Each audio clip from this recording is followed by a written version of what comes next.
Hi guys. Indian contract act के अगले lecture series में हम लोग पढ़ते हैं lawful object and lawful consideration के बारे में। लॉफुल ऑब्जेक्ट और लॉफुल कंसिडरेशन से संबंधित प्रावधान भारतीय संविधान अधिनियम की धारा 23 और धारा 24 में किया गया है। तो आइए समझा जाए lawful object and lawful consideration क्या होता है।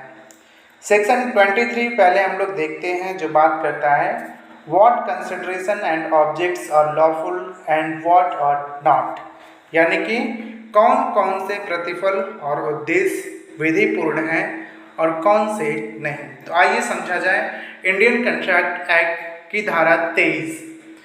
द कंसिडरेशन और ऑब्जेक्ट, यानी कि कंसिडरेशन और object of an agreement is lawful unless, यानी कि करार का प्रतिफल या उद्देश्य विधिपूर्ण है सिवाय जबकि।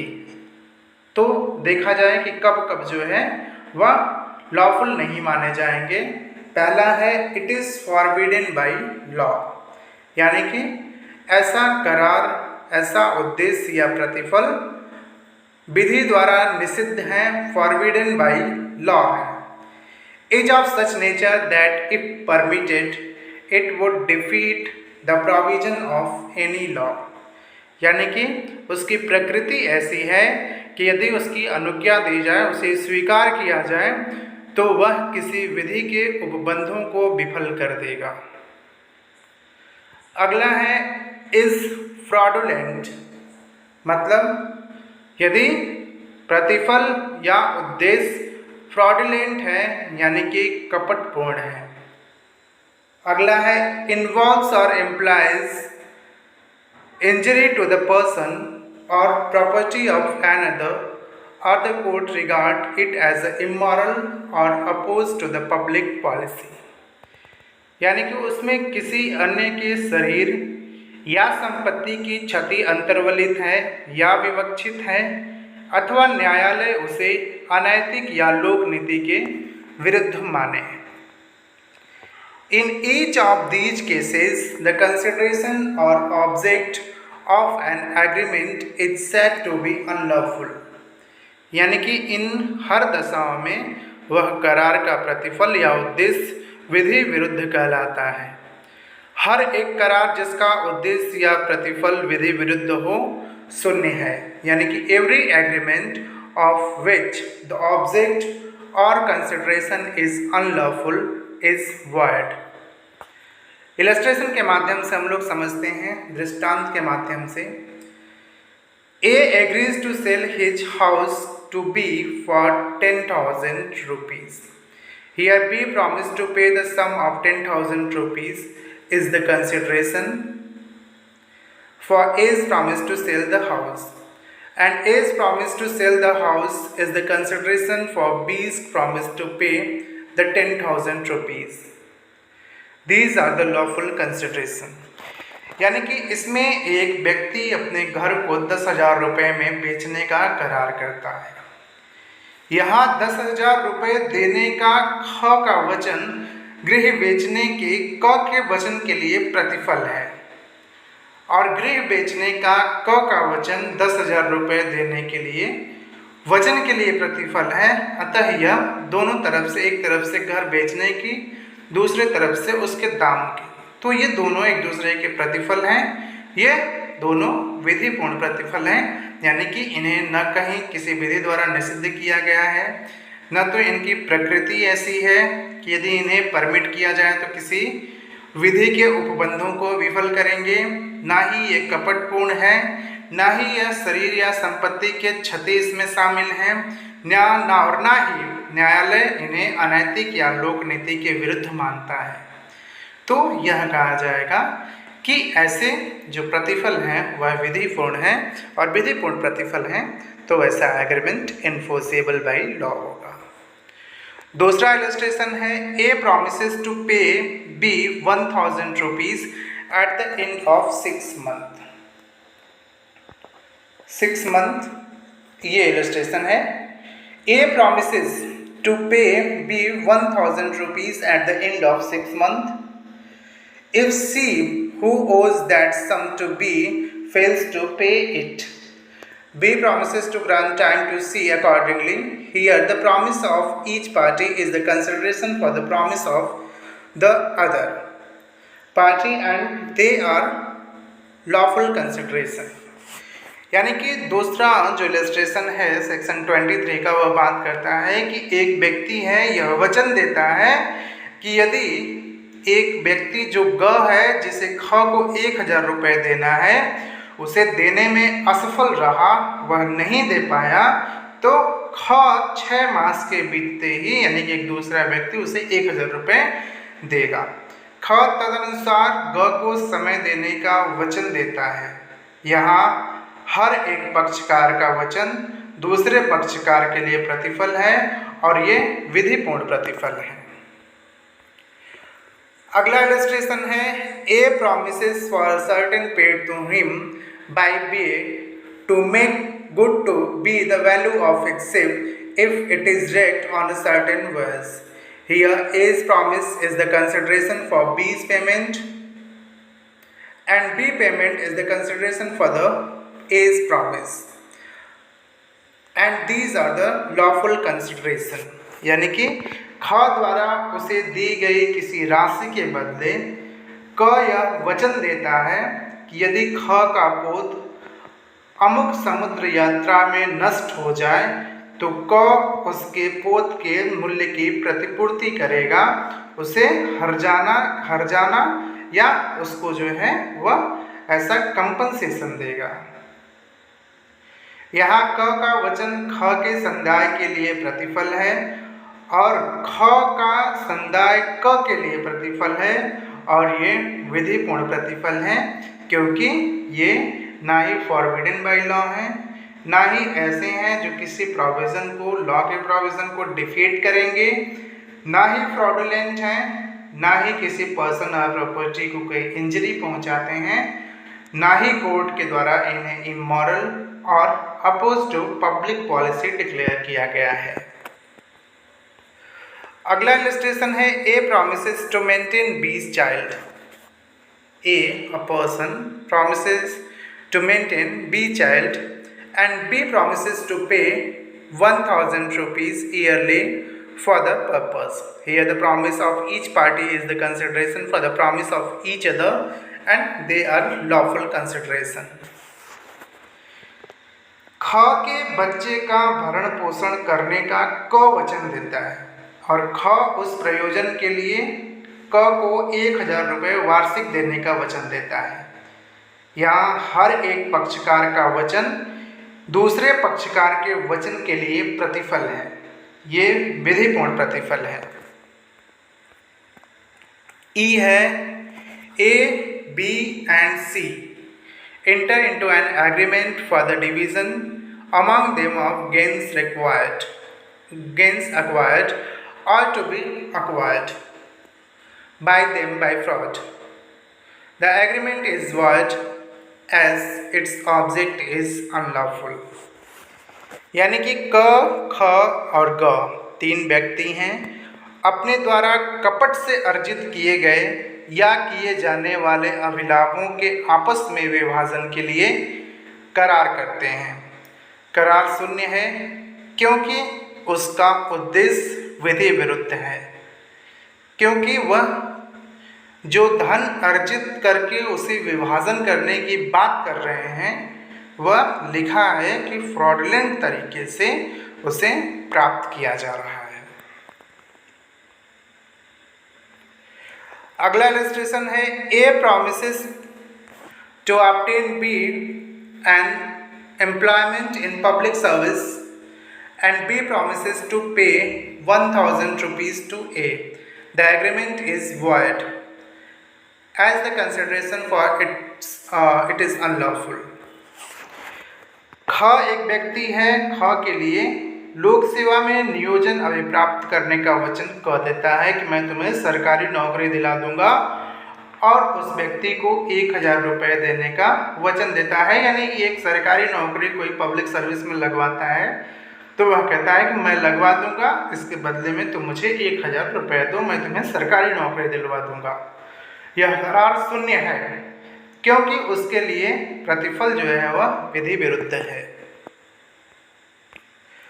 अगला इलस्ट्रेशन है, a being agent for a landed proprietor agrees for money without the knowledge of his principal to obtain for B a lease of land belonging to his principal. The agreement between A and B is void as it implies a fraud by concealment by A on his principal. अब जो है अगला illustration यह है कि एक भूस्वामी का अभिकर्ता अपने मालिक के ज्ञान के बिना अपने मालिक की भूमि का एक पट्टा ख के लिए अभिप्राप्त करने का करार धन के लिए करता है। क और ख के बीच का करार शून्य है क्योंकि उससे यह विवक्षित है कि क ने अपने मालिक से छिपाव द्वारा कपट किया है। क्या? implies a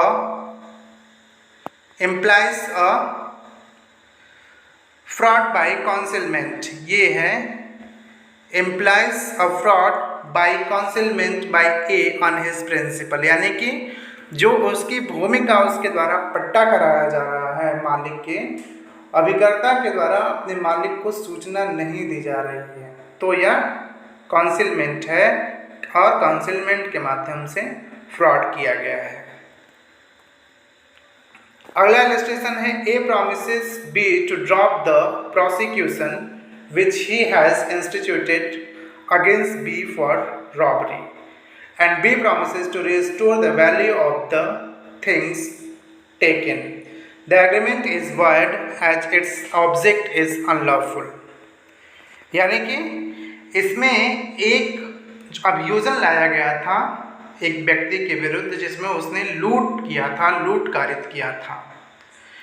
तो जब मुकदमा चलता है तो बाद में उन लोगों के बीच में यह होता है कि मैं अपना मुकदमा तुम वापस ले लो, उसके बदले में जो चीज़ें तुम्हारी लूटी गई थी मैं उसे वापस कर दूंगा।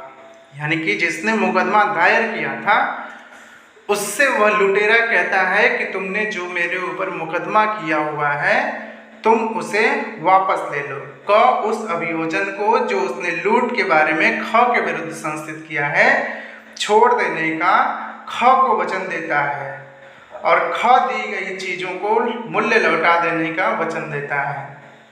वादी मुकदमा यह कहता है कि मैं मुकदमा वापस ले लूँगा, बदले में लुटेरा उसे जो सामान लूटा है वह वापस कर देगा, उसकी कीमत को वापस कर देगा।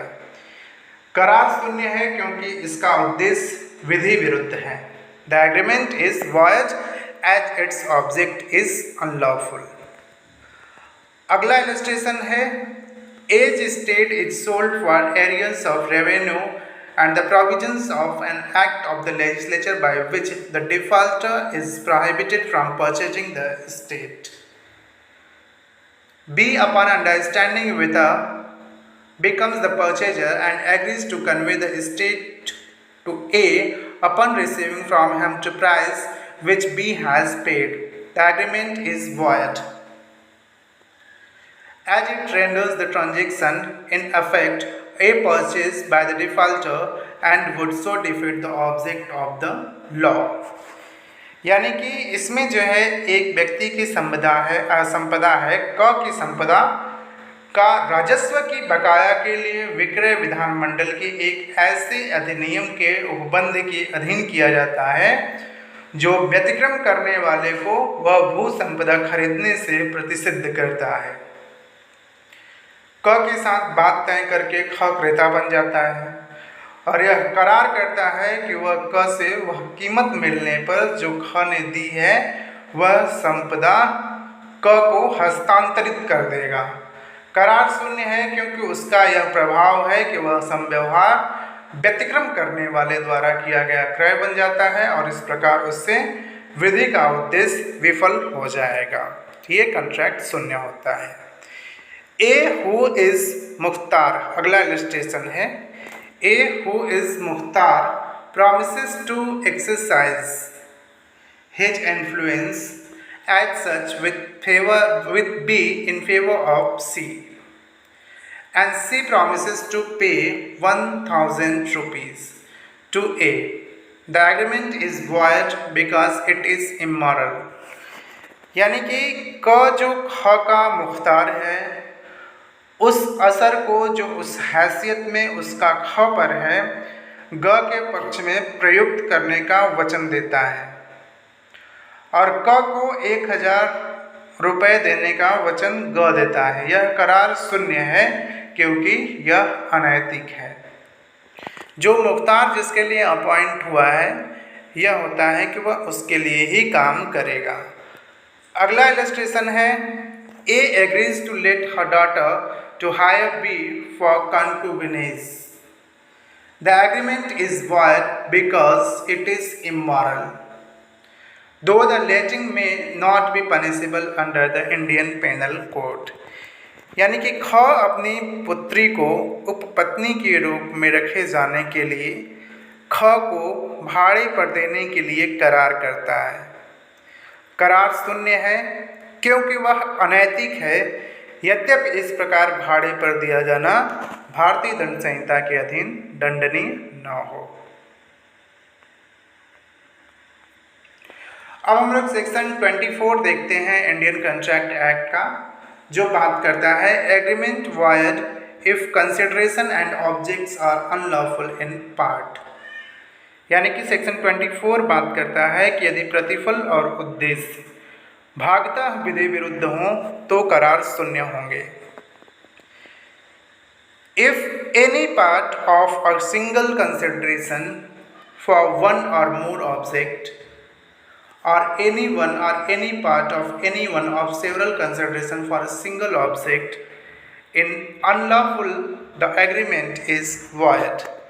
यानी कि यदि एक या अधिक उद्देश्य के लिए किसी एकल प्रतिफल का कोई भाग या किसी एक उद्देश्य के लिए कई प्रतिफलों में से कोई एक या किसी एक का कोई भाग विधि विरुद्ध हो तो करार शून्य होता है।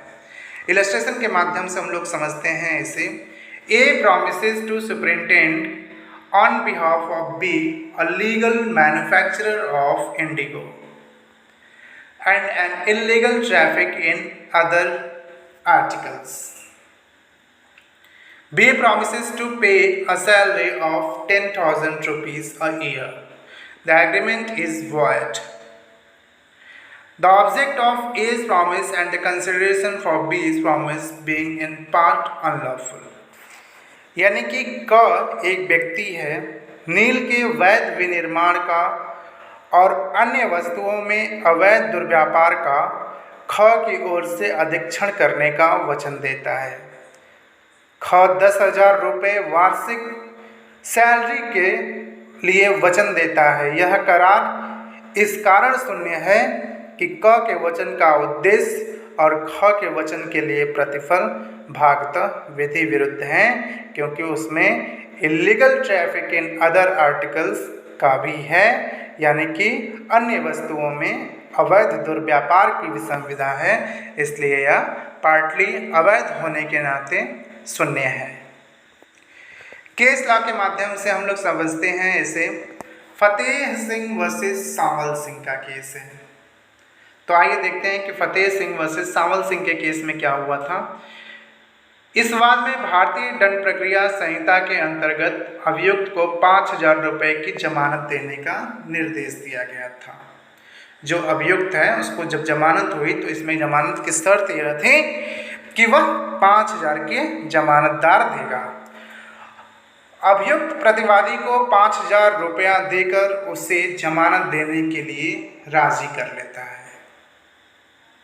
एक व्यक्ति के पास जाता है, वह उसे 5,000 रुपया देता है। 5,000 रुपया देकर वह अपनी जमानत लेने के लिए तैयार कर लेता है उस व्यक्ति को। जमानत का समय समाप्त होने के बाद वादी ने प्रतिवादी से उक्त रकम को लौटाने के लिए कहा, परंतु प्रतिवादी ने लौटाने से मना कर दिया, इनकार कर दिया। वादी ने प्रतिवादी के विरुद्ध वाद चलाया। न्यायालय ने वादी और प्रतिवादी के करार को शून्य ठहराते हुए यह निर्णय दिया कि वादी प्रतिवादी को रकम लौटाने के लिए विवश नहीं कर सकता है। न्यायालय ने कहा कि जमानत का उद्देश्य होता है कि जमानती अपनी जोखिम पर, जमानती क्या होता है कि अपनी जोखिम पर अभियुक्त की उपस्थिति की जिम्मेदारी ले, और इस कारण यदि जमानती का जमानत की रकम देकर जमानत दिलवाया जाता है तो जमानत का उक्त उद्देश्य विफल हो जाता है।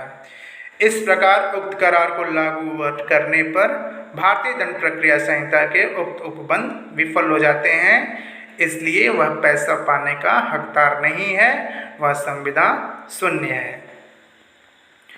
अगला केस हम लोग देखते हैं जो है नंदलाल बनाम थॉमस जे विलियम का। तो आइए देखते हैं कि नंदलाल बनाम थॉमस जे विलियम के केस में क्या हुआ था। इस बात में वादी को उत्पादन शुल्क अधिनियम के अंतर्गत शराब की दुकान का लाइसेंस दिया गया था।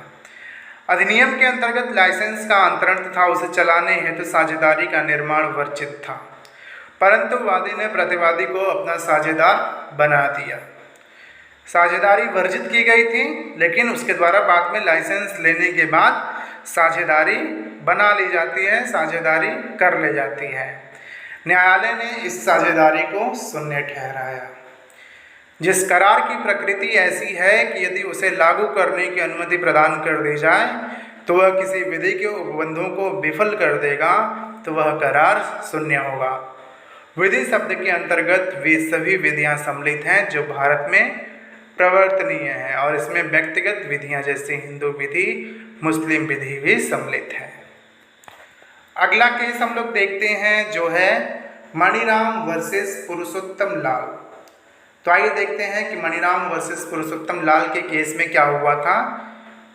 इस केस में वादी जानता था कि रेलवे कंपनी उसे ठेका नहीं देगी, इस कारण उसने प्रतिवादी से करार किया कि प्रतिवादी ठेका के लिए आवेदन देगा और ठेका प्राप्त होने के बाद वादी वास्तविक ठेकेदार के रूप में कार्य करेगा। वादी ने इस करार को प्रवर्तित कराने के लिए वाद लाया। न्यायालय ने इस आधार पर करार को शून्य ठहराया कि करार का उद्देश्य रेलवे कंपनी के साथ कपट करना था। इस केस में क्या हुआ था कि एक व्यक्ति को ऐसी उम्मीद थी कि यदि उसके नाम से वह ठेका लेने के लिए पत्र देगा तो रेलवे कंपनी उसे ठेका नहीं देगी। तो उसके द्वारा क्या किया जाता है कि अपने नाम से ना ठेका डलवा के किसी और के नाम से अप्लाई कराया जाता है, और जिस व्यक्ति से वह अप्लाई करा रहा है उसके साथ वह कॉन्ट्रैक्ट करता है कि जब आपको ठेका मिल जाएगा तब आप अपना एक्चुअल उसमें पार्टिसिपेशन नहीं रखेंगे, ठेका मिलने के बाद मैं उसे देखूंगा। तो ठेका उस व्यक्ति को मिल जाता है। बाद में वो इस कॉन्ट्रैक्ट को इन्फोर्स कराना चाहते हैं, जिसमें यह बात हुई है कि ठेका मिलने के पश्चात काम उनके द्वारा न करके बल्कि वादी मुकदमा के द्वारा, वादी के द्वारा किया जाएगा। तो इसमें कोर्ट ने यह मना कर दिया कि इस कॉन्ट्रैक्ट को हम प्रवर्तित नहीं करा सकते हैं, क्योंकि इसमें वादी का स्पष्ट आशय पहले से ही क्लियर था कि वह रेलवे कंपनी के साथ फ्रॉड कर रहा है, उसके साथ कपट कर रहा है। अगला केस हम लोग देखते हैं जो है लिली वाइट बनाम मुन्नू स्वामी। तो लिली वाइट बनाम मुन्नू स्वामी के केस में वादी ने एक फर्म को कुछ कपड़े धुलाई के लिए दिए थे। वादी हैं, इन्होंने एक फर्म को कुछ कपड़े धोने के लिए दिए थे।